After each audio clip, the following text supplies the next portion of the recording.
భక్త సింగ్ గారు చనిపోయిన తర్వాత హైదరాబాద్లో ప్రవీణ్ పగడాల గారికి అంత జన్మ వచ్చారంట.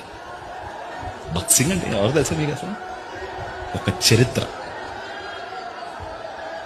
భక్త సింగ్ అనే పేరు ఒక చరిత్ర, భారతదేశానికి కాదు ప్రపంచానికి.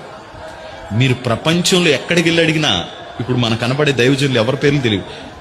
దాంట్లో యేసన్న గారి పేరు కూడా తెలియకపోవచ్చు, దినకరన్ గారి పేరు కూడా తెలియకపోవచ్చు. కానీ ప్రపంచం అందరికీ తెలిసిన ఒకే ఒక పేరేంటి తెలుసండి? భక్త్ సింగ్. అలాంటి చరిత్ర ఆయన, అలాంటి సేవకుడు ఆయన.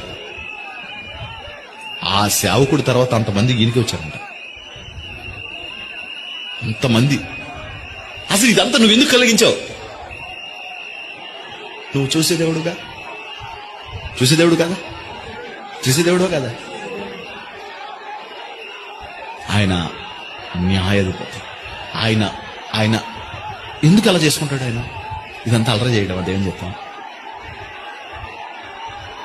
నాకు అప్పుడు అనిపించింది, నువ్వు ఆయన కొరకు ఎంతమందిని రేపి ఇంతమందితో ప్రార్థన చేయించావు, ఇంతమందితో ప్రార్థన చేయించావు అంటే కనుక నీ ఆలోచన ఏదో ఉంది అతని ఎడల, నీ ఉద్దేశం ఏదో ఉంది. 3 నాళ్ళు ముచ్చట అయిపోవడం కొద్ది కాదు, ఏదో ఉంది నీ ఉద్దేశం.